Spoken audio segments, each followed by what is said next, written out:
Magandang araw mga kaalaman na hinog. Alam nyo ba na ang simpleng sangkap na madalas nating ginagamit pang gisa sa kusina ay isa palang napakabisang gamot? Oo, tama ang iniisip ninyo, ang luya. Mula pa noong unang panahon, ang luya ay kilala na bilang mabisang lunas sa iba't ibang karamdaman.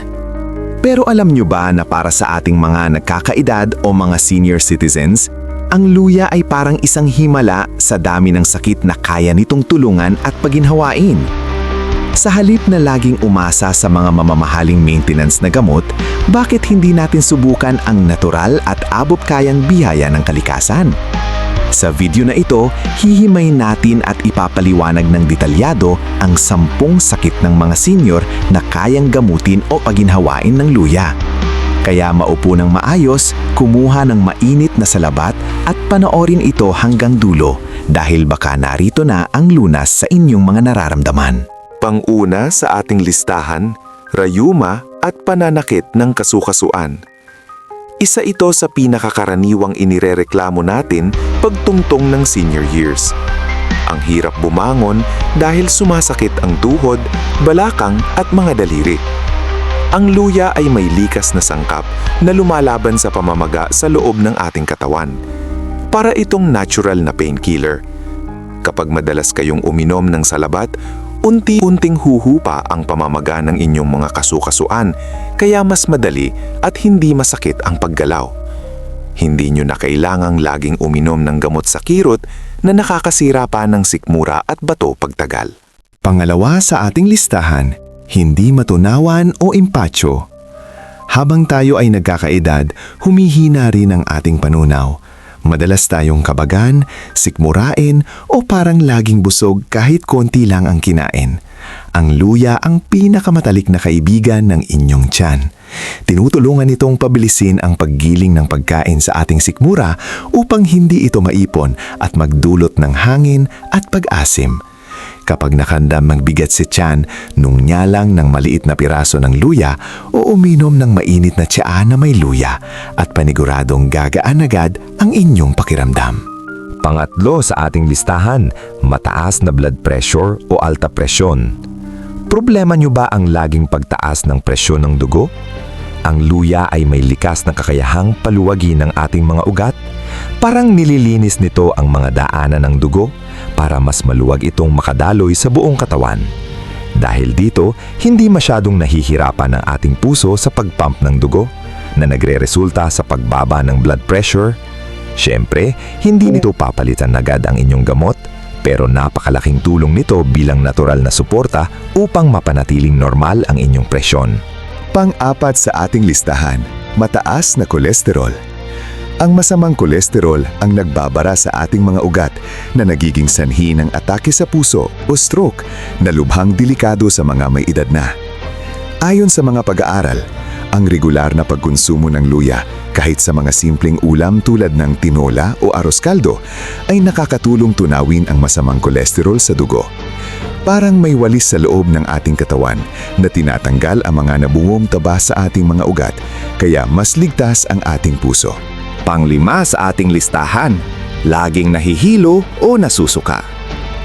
Lalo na sa mga senior na madalas bumiyahe pabalik ng probinsya o kaya ay minsan nakakaranas ng pagkahilo pagkagising sa umaga, ang luya ay mabisang pangkontra dyan.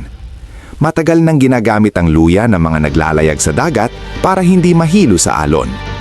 Ang amoy pa lang at ang sipa ng anghang nito ay nagpapakalma na sa mga nerves ng ating tiyan at utak.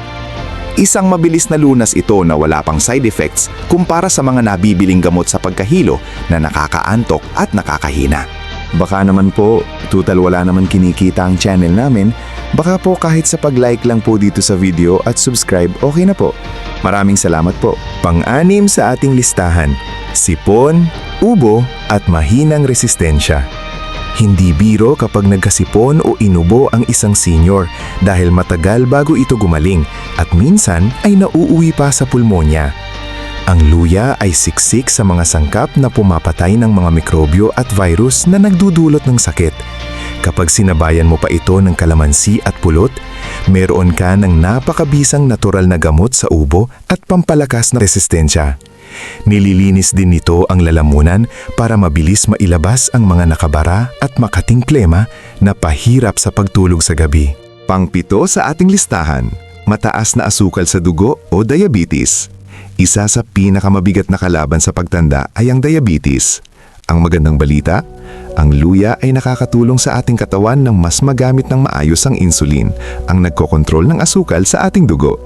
Kapag umiinom ka ng katas ng luya, tinutulungan nito ang iyong mga cells na sipsipin ng asukal para maging enerhiya sa halip na manatili at mag-ipon sa dugo. Napakagandang isama ang luya sa pang-araw-araw na inumin ng mga nagbabantay ng kanilang blood sugar. Pangwalo sa ating listahan, pananakit ng mga kalamnan o muscle pain. Pagkatapos mag-garden, maglinis ng bahay, o kaya ay maglakad-lakad sa umaga para mag-ehersisyo, madalas ay sumasakit ang mga binti, braso o likod ng ating mga lolo at lola. Hindi lang pala sa buto magaling ang luya, kundi pati na rin sa nananakit at pagod ng mga kalamnan. Pinapaganda ng luya ang sirkulasyon ng dugo, kaya mabilis nakakarating ang hangin at nutrisyon sa mga pagod nating muscles para mabilis itong makabawi at mawala ang pangangalay. Pangsyam sa ating listahan, hirap sa pagdumi o constipation. Napakahirap sa pakiramdam kapag hindi tayo nakakadumi araw-araw. Nagiging sanhi ito ng pagkairita, pananakit ng ulo at pagbigat ng pakiramdam. Dahil ang luya ay nagpapainit ng ating sikmura at nagpapaganda ng panunaw, tinutulungan din ito ang ating mga bituka na gumalaw ng tama. Pinapalambot nito ang dumi at tinutulak ito palabas, kaya naiiwasan ang matinding pag-iri na iniiwasan nating mangyari lalo na sa mga may mataas na blood pressure. At ang pangsampu sa ating listahan, pagkahina ng memorya at pag-iisip ng utak. Isa sa kinakatakutan nating lahat sa pagtanda ay ang pagkalimot o ang sakit na Alzheimer's. Ayon sa mga eksperto, ang luya ay may mga sangkap na nagpoprotekta sa ating utak laban sa pagkasira ng mga cells dahil sa pagtanda. Pinapaganda rin nito ang daloy ng dugo papunta sa ating utak na nangangahulugang mas maraming oxygen ang nakakarating dito para mapanatiling matalas ang ating isipan. Kahit na simpleng pag-amoy o paghigop ng salabat ay nakakagising na ng ating diwa. Mga kaalaman na hinog, tunay ngang napakabuti ng kalikasan sa atin dahil binigyan tayo ng mga simpleng lunas tulad ng luya. Ang kalusugan ay kayamanan at hindi natin kailangang laging gumastos ng malaki para lang alagaan ang ating mga sarili.